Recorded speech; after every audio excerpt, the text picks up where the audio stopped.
يا سائلي ባለቤቴ እናቴን እንድዘይር ቤተሰቦቼ ጋር እንድሄድ በጭራሽ አይፈልግም።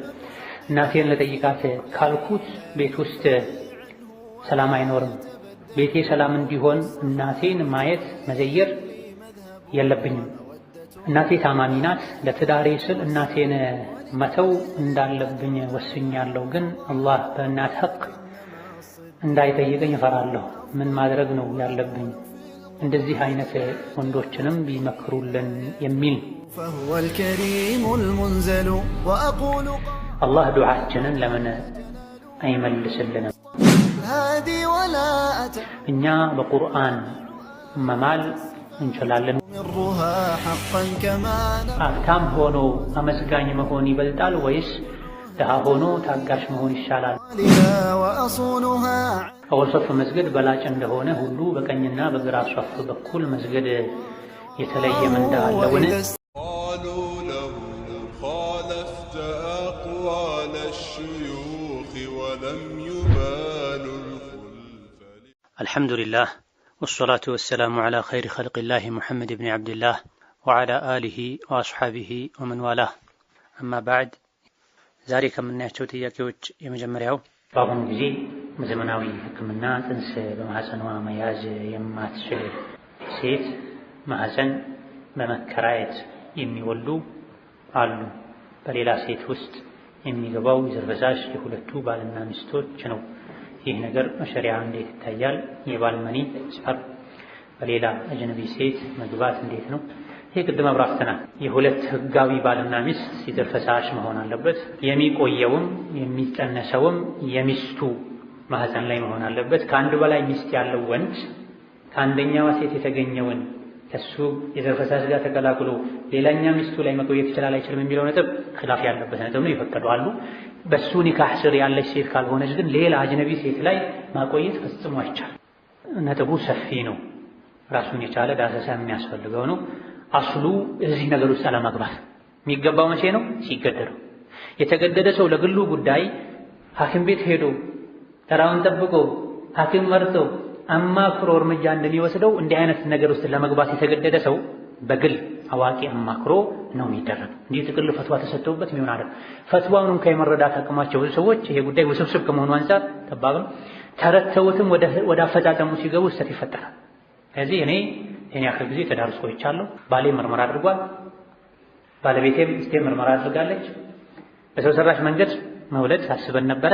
በምን መልኩ ነው የሚደረገው? የሚቻለው የቱ ነው? ማይቻለው የቱ ነው ተብሎ በግል ተጠይቆ መሆን አለበት። ትልቁ መስፈርት በዋነኝነት መስፈርቶቹ ብዙ ናቸው። ዋናው ሁለት ነው። ከሁለቱ ዘር ተወስዶ ልጅ እንዲወለድ ስራ የሚጀመረው አካል ሁለቱም በህጋዊ ባልና ሚስት መሆን አለበት። ሌላ ሰው ጣልቃ መግባት የለበትም። አንዱ ትልቁ መስፈርት ነው። ሁለተኛው መስፈርት ይሄን ስራ የሚሰራው የጤና ባለሙያ፣ ይሄን ስራ የሚሰራው የጤና ተቋም ታማኝ መሆን አለበት። በርካታ ዑለሞች አማናው አንድ አካሉ ምን መሆን አለበት ብሏል? ሙስሊም መሆን አለበት። የዘርን አደገኝነት የሚያውቅ መሆን አለበት። ምክንያቱም ተሳስቶ ሌላ ዘር ተቀላቀለ ማለት ማውረስ ማይችለው ይወርሳል። ውርሱን ካቀላሉ ነው፣ የዱንያ ጉዳይ ነው። ወሊ ሆኖ ማጋባት ማይችለው ወንድም ተብሎ ያጋባል። ማህረም መሆን ማይችለው ማህረም ይሆናል። መጃር እነዚህ የመሰረቶች ሁሉ መሰረት ናቸው። ሌሎችም በርካታ መሰረቶች አሉ። ከዚህ መጠንቀቁን የሚሻለው አዳን ሲል ወሬ ማውራት ችግር የለውም ወይ? አለው። ሱና ነው ወይስ አይደለም? ባረከላሁ ፊኩም። አዳን ሲሰማ ዝም ብሎ መልስ መስጠት ነው ሱናው። አዳን ሲባል ዝም ብሎ መልስ መስጠት ነው ሱናው። ነገር ግን ያወራ ሰው ደንቆሮ ይሆናል፣ ለምጣም ይሆናል፣ ኢላ ዛሊክ የሚሏቸው እነዚህ በሐዲስ የተነገሩ አይደለም። ግን አደቡ ዝም ብሎ መልስ መስጠት ነው። ግዴታው መሃል ላይ ቢያወሩ ሙአዚኑ ሲጨርስ እሱን ተከትሎ መልስ መስጠት ነው። ኢጃበቱል ሙአዚኒ ዋጂብ ነው የሚሉ የተወሰኑ ፉቃሃዎች ኢዛ ሰሚዕቱሙል ሙአዚነ ፈቁሉ ሚስለ ማ የቁል፣ ሙአዚንን ስትሰሙ እሱ የሚለውን አይነት በሉ የሚለውን አምር ለውጁብ አድርገውት ሙአዚን አዳን ሲል እሱ የሚለውን ተከትሎ ማለት ዋጅብ ነው የሚሉ አሉ። ነገር ግን ጅምሁሮቹ አብዛኞቹ ሱና ነው የሚሉት። ይሄን ተግባራዊ ለማድረግ ሁለት ደረጃዎች አሉ። አንደኛው ደረጃ የተሻለው ዝም ማለት ወሬ ያቁም። አላሁ አክበር ሲል ሙአዚን ወሬ ያቁም፣ እሱ ጋር መልስ ስጥ፣ መሃል ላይም ላይ ዝም በል እሱ እስኪጨርስ ድረስ። ይሄን እንኳን ማድረግ አልችልም ካልክ መሃል ላይ መልካም ነገር ከሆነ የምታወራው አደብ ጥሰሃል ማውራቱ ቅድም የተባለው አይነት አዳን ሲሰማ እንዲህ ያለ እንዲህ ይደርስበታል የሚለውን ሳያካትት አግባብ አይደለም። ግን ግዴታ በየመሃሉ ሙአዚኑ ሲጨርስ መልስ መስጠት ነው። ነገር ግን አደቡ ስርዓቱ ዝም ብሎ ማዳመጥ ነው። የሰውን አይን አጥፍቶ ሸሪዓ ፍርድ ቤት የሌለበት ሀገር ከሆነ ወይም የሸሪዓ ሕግ የማይተገበርበት ሀገር ከሆነ ምን ያደርጋል? ካሳ ይጠየቃል። በይቅርታ ይታለፋል። እንደዚህ አይነት የቅጣት እርምጃዎች በህግ ከለላ ስር እንጂ አይተገበሩም። አይኔን አጠፋኝ ብለህ ብድግ ብለህ አይኑን ስታጠፋ ሌላ ሰው መጥቶ ያንተን አይን ያጠፋል። በዚህ መልኩ የማያልቅ በቀል ይበዛል። አንድ ሰው ወላጆቹን የሰደበበትን ያንተም ይባላል ወይ አይባል? ወላጆች ምን አጠፉ? ለሱ በመስደቡ ለሱ መልስ ስጠው እንጂ በሰላም ቤት የተቀመጡ ወላጆችን መስደባቸው እሱ ማለት ወላጆቹ አይደለም። ይሄ ወሰን ማለት ውስጥ ይገባል። ወላጆችን ስለሰደበ የሱን ወላጆች እሱን የሰደበው እሱን ስደብ። ይህም ካስፈለገን ወአሪድ ዐኒል ጃሂሊን አላዋቂዎችን ችላ በላቸው የሚለው የተሻለ ነው። ወንድ ልጅ ሀብል ማድረግ ይፈቀድለታል እንዴ? አይፈቀድም። ከሴት ጋር መመሳሰል፣ ሴት ሆኖ ወንድ ሆኖ ከሴት የሚመሳሰል አላህ ይርገመው ተብሏል። ወንድ የአንገት ሀብል የእጅ አምባር ማድረግ አይፈቀድለትም። ሴትነት ከካፍሮች ጋር መመሳሰል ሲጀምርም እንደ ሴት የሚያደርጋቸው ናቸው። ይሄን ሲያደርጉ ምናየው ብዙ ጊዜ ምንም የማናውቀው ሰው እድሜ ልካችንን ያፈራነውን ንብረት በአንድ ጀንበር ሰርቆን እኛ አውፍ ብንለው አላህ በቂያማ ምንም አይጠይቀውምን? የእሱን ሐቅ ሊጠይቀው ይችላል። ያንተን አፍ በማለትህ ይቅር ይለዋል አላህ። የእሱን ሐቅ ግን በመጣሱ አላህ ሊጠይቀው ይችላል። ገንዘብ ሲወስድ ሁለት ነገር ነው ያለው። አንድ ያንተን ሐቅ ወስዷል፣ ያንተ ሐቅ ነው፣ ይቅር ካልከው ይቀራል። አላህ ግን አትስረቁ ብሏል። አለመስረቅ የአላህ ሐቅ ነው። የአላህን ትእዛዝ አክብሮ ከመስረቅ መታቀብ የአላህ ሐቅ ነው። ስለዚህ አንተን ይቅር ካልክ የአላህ ደግሞ አላህ ዘንድ ነው ያለው፣ እኛ አናውቅ። ኢንሻአ አደበሁ ወኢንሻአ ገፈረ፣ ከፈለገ ይቅር ይለዋል፣ ከፈለገ ይቀጣዋል። አትስረቅ ቢህ ለምን ሰረክ ብሎ ማለት። ስለዚህ ማንኛውም ሰው ጥፋት ሲያጠፋ አንዳንዴ ሁለት አንዳንዴ ሶስት ነገር ነው የሚያጠፋው። እዚህ ላይ ጥያቄው ላይ ሁለት ሐቅ ነው ያለው። የአላህ ሐቅ አለ መስረቁ፣ የሰው ሐቅን አክብሯል አላህ አትንካ ብሎ። መስረቅ ከከባድ ወንጀሎች መሃል አንዱ አይ ብሎ የሰረቀ የአላህን ሐቅም ነክቷል። ያንተን አፍ ካልክ አላህ ዘንድ ይቀራል፣ ከፈለገ ይቀጣዋል፣ ከፈለገ ይቅር ይለዋል። በምንም መልኩ ይቅር አይለውም የሚባለው ከፍሮ የሄደ ሰው፣ ሽርክ ይዞ የሄደ ሰው። አንድ ሰው የበደለ ሰው ተበዳዩ ቢበቀለው ሌላ ቅጣት አኺራ ላይ ይደርስበታል። ምሳሌ ነፍስ አጥፍቶ የእሱ ነፍስ ቢጠፋ፣ ይሄም አሁን ካልናችሁ ጋር ተመሳሳይ ነው። ሰርቆ እጁን የተቆረጠ ምንም የለበትም አኺራ። ሰርቆ ከጠፋን በሸሪዓው ሕግ መሰረት የሰረቀ እጁ ይቆረጣል ተብሏል። ሰረቀ እጁ ተቆረጠ፣ የአላህ ጉዳይ እዚህም ያበቃል፣ እዚሁ ያበቃለታል። ዝሙት ሰራ፣ መገረፍ ያለበት ተገረፈ፣ መወገር ያለበት ተወገረ፣ እዚሁ ያበቃለታል። ነብዩ ሰለላሁ ዐለይሂ ወሰለም ሐዲስ ላይ አላህ የከለከላቸው ቆሻሻ ነገሮችን ሰርቶ እዚሁ ሐድ የቆመበት ሰው የለም አኺራ ላይ አይቀጣም። እዚሁ ደግሞ ሳይቀጣ የቀረ አላህ የሰተረው አምሩ አላህ ዘንድ ነው ተብሏል። ስለዚህ በትክክል ጥፋት አጥፍቶ በጥፋቱ ከተቀጣ ትክክለኛውን ተገቢውን ሙሉውን ቅጣት ካገኘ ሁለቴ አላህ አይቀጣው። አላህ ከሪም በአንድ ጥፋት ሁለት ጊዜ አይቀጣም። አወል ሶፍ መስገድ በላጭ እንደሆነ ሁሉ በቀኝና በግራ ሶፍ በኩል መስገድ የተለየ ምንዳ አለውን? ሐዲሶች አሉ። አላህና መላእክቶች የቀኝ ሶፎች ላይ ሶላዋት ያወርዳሉ የሚሉ ሐዲሶች አሉ። ሐዲሱ ሰነዱ ላይ ከላም አለበት። ከኢማሙ ቅርብ መሆን ነው አጅር ያለው። በላጩ ትክክለኛው በቀኝ በኩል መሆን በላጭን የሚሉ ሐዲሶች እንዳሉ ሆኖ ፉቃሃዎችም ይሄን ያሉ እንዳሉ ሆኖ በላጩ ትክክለኛው ከኢማም ቅርብ መሆን በላጩ። በግራ በኩል ስትሆን ከሆነ ከኢማም ቅርብ የምትሆነው ይበልጠው የግራ፣ በቀኝ ስትሆን ከሆነ ለኢማም ቅርብ የምትሆነው ይበልጠው የቀኝ። መቼ ነው ቀኝ የሚበልጠው? ግራውን ቀኙም እኩል ከሆነ ኢማም እዚህ ጋር ቆሞ በግራ ሶስት ሰው አለ፣ በቀኝ ሶስት ሰው አለ። ይሄን የማን ይበልጣል? የቀኝ ይበልጣል። ሰሐቦች ቀኝን ይወዱ የነበረው ቀኝ ለየት ያለ ትሩፋት ስለነበረው ሳይሆን ነብዩ ብዙ ጊዜ ሲዞሩ በቀኛቸው ይዞሩ ስለነበረ ነው። ለጋይ ታሪክ ተብሏል። ዑሙመን የተሻለው አቅረቡ ለኢማሙ ለረውዳው ኢማም ለሚቆምበት የጀነት ጨፌ ለተባለው ረሕመቱ ለሚወርድበት ስፍራ ቅርብ የሆነው ይበልጣል። ሀብታም ሆኖ አመስጋኝ መሆን ይበልጣል ወይስ ድሃ ሆኖ ታጋሽ መሆን ይሻላል? ለዚህ ጥያቄ መልስ ነው አልኢማም ኢብኑል ቀይም ረሕመቱላሂ ዐለይህ ዒደቱ ሳቢሪን ወደኺረቱ ሻኪሪን የሚል ክታብ የጻፉት ለዚህ ጥያቄ ምላሽ ነው። ብዙ ተብሏል። ይበልጥ ወደ አላህ የሚያቀርበው ነው የሚሻል። ይበልጥ ወደ አላህ የሚያቀርብ ሀብታም ሆኖ ይበልጥ ወደ አላህ ከቀረበ ሀብታሙን ያመሰገነ የሚኖረው ማመስገኑ በድሎት መኖር ወደ አላህ ያቀረበው ሰው ይሻል። ደሃ ሆኖ ሲኖር ከሆነ ይበልጥ ወደ አላህ የሚቃረበው ዝቅ የሚለው ኸይር ስራ የሚያቀርበው የሚያበዛው ደሃ ሆኖ ታጋሹ ይሻል። እዚህ እንደ ጥቅል ሀብታም ሆኖ አመስግኖ መኖር ነው የሚሻለው አንልም። ምስጋናም አካሄዳለሁ ሁኔታ አለ። ደሃ ሆኖ በሰበረው ነው የሚሻለው አንልም። የሰዎች ሁኔታ ይለያያል። ስለዚህ ማን ነው የሚሻለው? አትቃሁማ ይበልጥ አላህን የሚፈራ ሀብታም ሆኖ ይበልጥ አላህን የሚፈራ ከሆነ እሱ ነው የሚሻለው። ደሃ ሆኖ ይበልጥ አላህን የሚፈራ ከሆነ እሱ ነው የሚሻለው። ሀብታም መሆንም ብዙ ጥቅም እንዳለው ተነግሯል። አጅር እንዳለው የሚያበላሹት ነገሮች አሉ። ደሃ ሆኖም ደግሞ አኼራ ላይ የሚገኝ ማዕረግ እንዳለ ተነግሯል። ሁለቱም የራሳቸው ጥሩ ጎን አላቸው። ሁለቱም ውብ የሚሆኑት የሚሟሉት ተቅዋ ከታከለበት በዱንያም በአኼራ የሚያድነው ተቅዋ ስለሆነ ያለ ተቅዋ የተኛውን ነገር ትርጉም ስለሌለ ረቂብ የሚለው የመላኢካ ስም ነው ወይስ የአላህ ስም ነው? ባረከላሁ ፊኩም ወፊኩም ባረክ። ረቂብ የአላህ ስም ነው ቁርአን ላይ የተነገረ ለፍጥረታትም እንደ መገለጫ ተጠባባቂ ተቆጣጣሪ በሚል ሊሰጥ ይችላል እንጂ አረቂብ የአላህ መልካም ስም። እኛ በቁርአን መማል እንችላለን ወይ? አዎ ይቻላል። በቁርአን መማል ይቻላል። ቁርአን የአላህ ቃል ስለሆነ በአላህ በራሱ በስሙ በባህሪው መማል ይቻላል። በአላህ በስሙ በባህሪው መማል ይቻላል። ወልቁርአን ብሎ መማል ችግር የለም ይቻላል። ነገር ግን ይህ ቁርአኑን እየመቱ እየደበደቡ መማል አይቻልም። ይህ ስህተት። ቁርአኑን እየመቱ እየደበደቡ መማል አይቻልም። አላህ ዱዓችንን ለምን አይመልስልንም? ይሄ ትልቅ ጥያቄ ነው። ይሄ ትልቅ ጥያቄ ነው። ውድዑኒ አስተጅብ ለኩም ለመኑን እሺ እላችኋለሁ ከማለቱ ጋር ዱዓችንን ለምንድን ነው የማይመልስልን? ሐዲስ ላይ ተነግሯል መልሱ። አጢብ መጥዐመከ ቱጀብ ዳዕወቱከ ተብሏል። ምግብህን አጽዳ፣ የምትበላውን ወቅ፣ የምትለብሰውን ወቅ፣ ዱዓ እሺ ይባላል ተብሎ ዱዓችን እሺ የማይባለው ምን በላውን ስለማናውቅ ማጭበርበር፣ ማታለል፣ መዝረፍ ስለበዛ ምን ለብሰውን ስለማናውቅ ዱዓ መቅቡል እንዲሆን መሟላት ያለባቸው አስባቦችን ስለማናደርስ ዝምድናን እንቆርጣለን። አይናችን ሐራም ያያል፣ ምላሳችን ሐራም ይናገራል፣ እግራችን ወደ መጥፎ ይራመዳል፣ ልባችን ለወንድሙ ሸር ያስባል። ፈአና ዩስተጃቡ ለና እንዴት አላህ እሺ ስንለው ነው እሺ የሚለን። ሌላኛው እሺ ማንባልበት ምክንያት እሺ ስለማንል በቀራ ላይ አላህ ነግሮናል።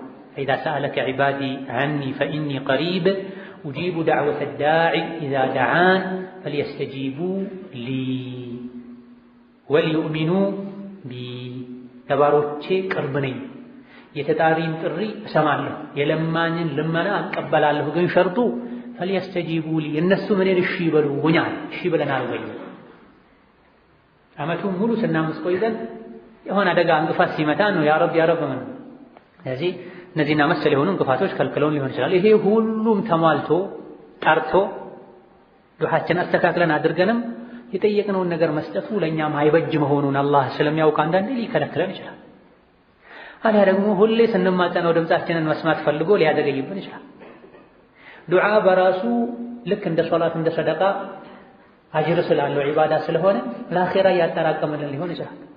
በዱዓ የሚገኘውን አኼራዊ ጥቅም ሰዎች ቢያውቁት እዚህ ዱንያ ምንም ባልተሰጠኝ ይሉ ነበር። ዱዓ ልመና አላህ ዘንድ ያለውን ጥቅም አጅር ምንዳ ሰዎች ቢያውቁ እዚህ አሁን በልቼውን ምሸናውን ከሚሰጠኝ እዛው ቢያስቀምጥልኝ ይሻላል የሚያስብል አጅር አለውና መልስ የማግኘቱ ጉዳይ እኔ አያሳስበኝም። ዱዓ ከማድረግ ብቻ እንዳልጋረድ ነው እኔ የምሰጋው ብሏል ዑመር ኢብኑ ኸጣብ። ዱዓ አድርጋት የዱዓ በር አላህ ካልዘጋበህ ሁሌም ትርፋማ ነው የምትሆነው። ስለዚህ ለመልስ አንጨነቅ። ይሄኔ መኪና ስጠኝ ብለው ሊሆን ይችላል፣ ቤት ስጠኝ ብለው ሊሆን ይችላል።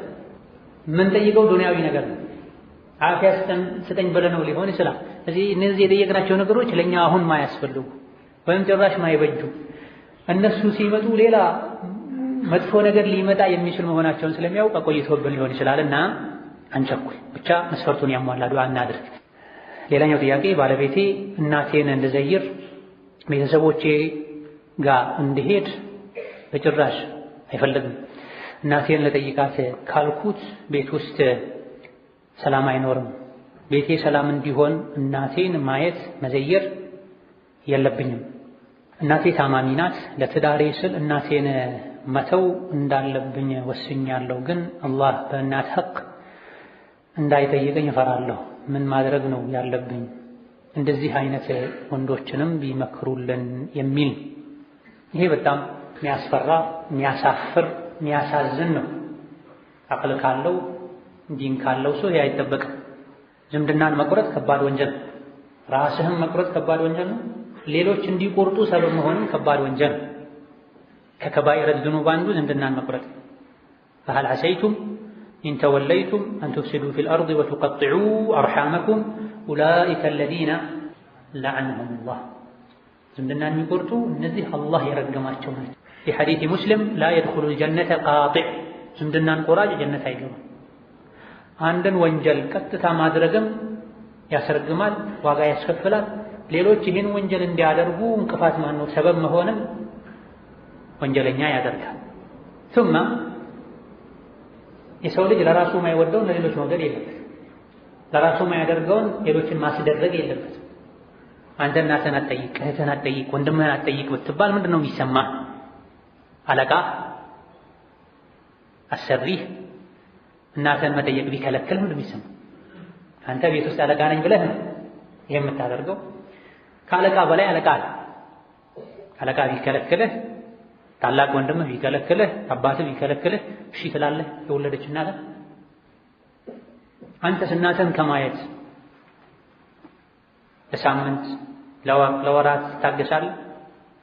እዚህ ከዲን በፊት የዐቅል ማነስ ጭምር የضمير የህሊና መሞትም ጭምር። اللهم ኢላ እዛ በመሄዷ ባለቤቱ የምትበላሽ ከሆነ የእሱ ሐቅ የሚጎድል ከሆነ ሐቅ ይኖረዋል። አትሂጂ ሳይሆን ይሄን መባል ያለበት በሱ ኃላፊነት ወስዶ ማምጣት አለበት። በሱ ኃላፊነት ወስዶ ማምጣት አለበት። ትዳር ያማረ የሰመረ በደስታ የታጀበ የሚሆነው አንዱ የሌላኛውን ሐቅ ሲጠብቅ። ከእናቷ ቆርጠህ አስቀርተሃት ባለቤትህ ከአንተ ጋር እንዴት ደስተኛ ትሆናለች? ለአንተ እንዴት ደስታ ትሰጣለህ? እዚህ ዲን ሸሪዓ የሚያዘን ነገር ሁሉ ማድረጋችን ዱንያ አኺራችን ያሳምራል፣ ያስተካክላል። ሸሪዓ ያዘዘንን እምቢ ማለታችን ዱንያ አኺራችን ያበላሻል። ለትዳሬ ሰላም ስል እናቴን መጠየቅ አቁሜያለሁ እማይሆን እናትም ሐቅ አላት። በል የተወሰኑ ዑለሞች ዘንድ የእናት ሐቅ ከባል ሐቅ ይበልጣል። ሁለቱንም ሐቆችን ማስኬድ ይቻላል። የአላህ ምድር ሰፊ ናት፣ አማራጮች ብዙ ናቸው። ወደ ፊቅህ መልሱ ስንሄድ በሐነፊያ በማሊክያ በበርካታ ሻፊዕያና ሐንበልያም የፊቅህ ሊቃውንት መዝሀብ መሰረት ባል ሚስቱን ወላጆችሽን አትጠይቂ፣ ወንድምሽን አትጠይቂ፣ እህትሽን አትጠይቂ ብሎ መከልከላችን ኢላ ኢዛ ካነ የተضረሩ ቢዛሊክ፣ ይሄ በመደረጉ የእሱ ሐቅ የሚጎዳ ወይም የሚስቱ አኽላቅ የሚበላሽ ካልሆነ በስተቀር። ይህም በማድረጓ የእሱ ሐቅ የሚጎዳ ከሆነ ወይም አኽላቋ የሚበላሽ ከሆነ መከልከል መብቱ። ነገር ግን እዛ ሄዳ በመምጣቷ የእሱ ሐቅ ማይነካ ከመሆኑ ጋር እሱ ቤት በማይኖርበት ምሳውን በልቶ በሄደበት ቁርሱን በልቶ በወጣበት ጊዜ ከሆነ እዛ ሄዳ ጠባይዋ የሚያበላሽ ዲኗ የሚያበላሽ የሚቀይር ነገር ሳይኖር ወልደው አሳድገው ለወግ ለማዕረግ አብቅተው የሰጡህ እኮ የእሷ ወላጆች ናቸው። ትናንትና ለስልሰህ ነበረ ሴት የጠየቅከው የተዳርከው። በእጅህ ካደረግከው በኋላ እንዴት ብለህ ከፊል አካሏን ቆርጠሽ አስቀሪ ትላታል? እስላም ይሄን አይደግፍም። ላ የሕቁ ለሁ አን የምነዐሃ፣ ቤተሰብን አትጠይቂ ብሎ መከልከላቸው። በል ለሃ አን ተዙረ ዋሊደይሃ ኩለ ጁምዓ ወአቃሪበሃ ለብዕዲነ ኩለ ሰነህ ብለዋል አንዳንድ ፉቃሃዎች አልፉሁል። ወላጆቿን ኩለ ጁምዓ ማለት በየሳምንቱ ማለት ነው። ጁምዓ ቀን የግድ መሆን አለበት ማለት ነው። በየሳምንቱ ወላጆቿን የመጠየቅ መብት አላት። ራቅ ያሉ ዘመዶችን ደግሞ በየዓመቱ የመጠየቅ መብት አላት። አልሰጥም ካለሱ ቃዲ ዳኛ ሊፈርድላት ይገባል ያሉ የሐነፊ ዑለሞች። እሱ አልሰጥም አልፈቅድም ካለ አያገባህም። አንተ መፍቀድ መከልከል የምትችለው በስልጣንህ ልክ ነው። በማትጎዳበት ነገር መከልከል አትችልም። ቃዲ ፈርዶልሻል ወስኖልሻል ተብላ ወላጆቿን በየሳምንቱ መጠየቅ ትችላለች። ሳምንትን መገደብ አያስፈልግም። ሓጃ ሲኖር ከታመሙ ለገይር ዳሊክ ነይ ብለው ከጠሩ ወላጆች እንድትሄድ መፍቀድ አለበት። በዚህ የሚጠቀመው እሱ ነው ከሷ በላይ ብለህ የሆነ ባል ባለቤቱን ባስደሰተ ቁጥር ከዘራው በላይ ያጭዳል፣ ከሰጠው በላይ ይሰጣል። ራሱን የጠቀመው መስሎት ግብዝነት ባበዛ ዲክታተር በሆነ ቁጥር ቤቱ ሰላም ያጣል። ሊዳ እንደ ሸሪዓ አይገባም። አዎ በተወሰነ መልኩ የከለከሉ ፉቃዎች አሉ፣ መከልከል መብቱ ነው ያሉ ፉቃዎች አሉ። ያለምንም ቅድመ ሁኔታ አይደለም። ባሪያ አይደለም እኮ የገዛው ሴት ልጅ ነው ያገባው። ወለሁነ ሚስሉ الذي عليهن بالمعروف وعاشروهن بالمعروف በመልካም ተናኗሯቸው ተብሏል። በመልካም ተናኗሯቸው ከመልካም አንዱ ሂጅ ወላጆችን ጠይቂ ማለት ዲን ያለው አላህ የሚፈራ የዝምድናን አጅር የሚያውቅ ልጆቹ ዝምድናን ቀጥለው ከቤተሰብ ጋር ተዋውቀው ተከባብረው ተፈቃቅረው እንዲኖሩ ማድረግ የሚፈልግ አስተዋይ ባል የዲኑ መብቷ እንዳለ ሆኖ ሄዳ እንድትጠይቅ ያደርጋል፣ ያበረታታል። اللهم ኢላ በመሄዷ ጸባይዋ ዲኗ የሚበላሽ ከሆነ ቤተሰቦቿ ለዲን ግዴለሽ ሰዎች ከሆኑ እዛ በሄደች ቁጥር ልጆች ተበላሽተው ይመጡ ከሆነ እሱ በወር በሳምንት የገነባውን በአንድ ሰዓት እዛ ሄደው ሲመጡ የሚያጣ ከሆነ ይህኔ ቁጥጥር ማድረግ ይችላል። ልጆች እንዳይሄዱ ማይለዩ ልጆች እንዳይሄዱ ማድረግ ይችላል። ራሱ ሄዶ አጭር ሰዓት ቆይቶ መውጣት አለበት። ጭራሽ አትሂጂ አትጠይቂ፣ ከባድ ወንጀል ነው። እሱ ወንጀለኛ የወንጀል ተባባሪ የወንጀል ሰበብ መሆን የለበትም። ሱረቱ አራዕድን ስትቀራ የጀነት ሰዎችና የጀሃነም ሰዎችን ስራ ይዘረዝራል አላህ። ከጀሃነም ሰዎች መለያ አንዱ والذين ينقضون عهد الله من بعد ميثاقه ويقطعون ما أمر الله به أن يوصل ويفسدون في الأرض እነዚህ አላህ ቀጥሉት ያለን የሚቆርጡ ምድርን የሚያበላሹ ናቸው የጀሃነሞች ይላል። የጀነቶችን ደግሞ يصلون ما أمر الله به أن يوصل እናትን አደራ ይላል ሸሪዓው። እናትን ቀጥሉ ያለ ነው። ሶስት እጥፍ ሐቅ ሰጥቷታል። ያውም ታማ እናት ሄዳችሁ አትጠይቁ የሚል አላህ ቀጥሉት ያለውን ቁርጡ ብሎ የሚያዝነው ይሄ የጀሃነም ሰዎች ተባሉ። أقول وأكرر ሄደው ግን የሚበላሹ ከሆነ በሆነ ባልሆነው ጠዋት ማታ እየወጡ የባልን ሐቅ የሚያጎድሉ ከሆነ ቤታቸውን ኦና እያደረጉ የሌላን ሰው ቤት የሚያሞቁ ከሆነ ይሄኔ ይቻላል። ምን እንደሚቻለው መቆጣጠር ነው የሚቻለው፣ መቀነስ ማስተካከል ነው የሚቻለው። እማ ሙሉ በሙሉ አትጠይቁ ማለት አይገባም። ከዚህ እንደ አይነቱን ሰው አላህን ፈራ ማለት መምከር ማስመከር ተገቢ ነው። ነስአሉላህ አልሂዳየተ ሊጀሚዕ አልሙስሊሚን ወላሁ ተዓላ አዕለም። ወሰላሙ አለይኩም ወረሕመቱላሂ ወበረካቱሁ።